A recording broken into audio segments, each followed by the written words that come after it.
Hi friends, welcome to my channel super జోడి vlogs. ఈరోజు recipe వచ్చేసి టమాటో రసం.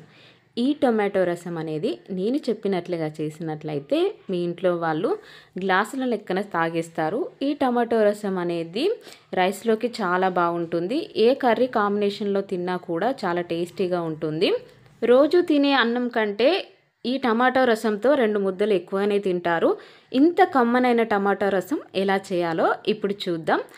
ఈ టమాటో రసం చేయడానికి ముందుగా టమాటాలను తీసుకోవాలి. వీటిని వీడియోలో చూపిస్తున్న విధంగా ఇలా కట్ చేసుకోవాలి.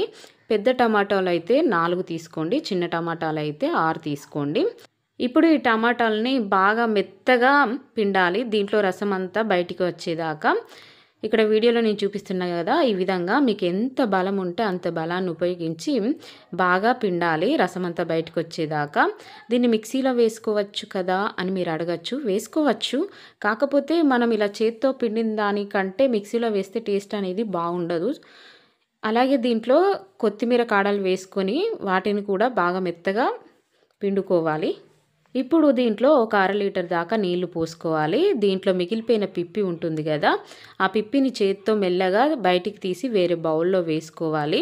ఇలా వేసినట్లయితే టమాటో లోపల గుజ్జు అనేది బాగుంటుంది, అదంతా రసంలోనే ఉండిపోతుంది. టేస్ట్ కూడా చాలా బాగా వస్తుంది దీనివల్ల. ఇప్పుడు ఈ రసాన్ని మొత్తం వేరొక బౌల్లోకి తీసుకొని స్టవ్ వెలిగించి దానిపైన ఈ గిన్నె పెట్టుకోవాలి. తర్వాత 4 కట్ చేసిన పచ్చిమిర్చి చీలికలు వేసుకోవాలి. దీంట్లోనే కల్లుప్పు వేసుకోవాలి. ఒక పెద్ద నిమ్మకాయ సైజ్ అంతా చింతపండు నుంచి తీసిన రసం ఉంటుంది కదా, అది వేసుకోండి. టమాటాలు పుల్లగా ఉన్నట్లయితే చింతపండు రసం అనేది తగ్గించాలి. ఇప్పుడు మూత పెట్టి దీన్ని బాగా మగ్గించుకోవాలి. ఇప్పుడు మిక్సీ జార్ తీసుకొని దీంట్లో 1 స్పూన్నర దాకా మిరియాలు వేసుకోవాలి. 1 రెబ్బ కరివేపాకు వేసుకోవాలి. 1 స్పూన్ జీలకర్ర వేసుకోవాలి. 7-8 దాకా వెల్లుల్లి రెబ్బలు వేసుకోండి. ఇప్పుడు మూత పెట్టి బరకగా మిక్సీ పట్టుకోండి. ఇప్పుడు వీడియోలో చూపిస్తున్నా కదా, ఈ విధంగా బరకగా ఉండాలి, మెత్తగా మిక్సీ పట్టుకోవద్దు. ఇలా బరకగా ఉంటేనే టేస్ట్ అనేది బాగుంటుంది, సారం అనేది బాగా దిగుతుంది. కొద్దిసేపు అయినాక మూత తీసి చూసి దీంట్లో పచ్చిమిర్చి వేసాం కదా, ఆ పచ్చిమిర్చిని ఒకసారి ప్రెస్ చేసి చూడండి, మెత్తగా ఉడికిపోయి ఉంటాయి. పచ్చిమిర్చి అనేది మెత్తగా ఉడికినట్లయితే టమాటో రసం అనేది పచ్చివాసన పోయి బాగా మగ్గినట్లు.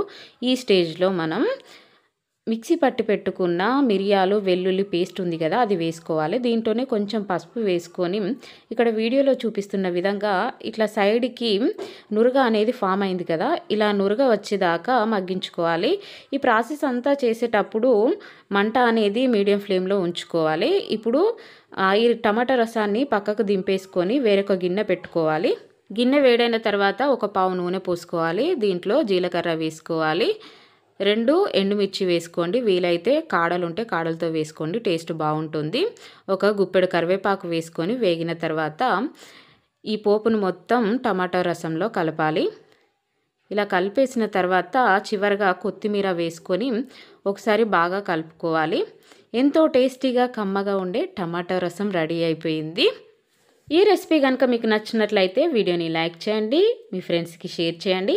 ఇప్పటి వరకు ఎవరైనా ఛానల్ని సబ్స్క్రైబ్ చేసుకున్నట్లయితే ఛానల్ని సబ్స్క్రైబ్ చేసుకోండి. అలాగే మీరు కూడా ట్రై చేసి టమాటా రసం అనేది ఎలా వచ్చిందో నాకు కామెంట్లో తెలియజేయండి.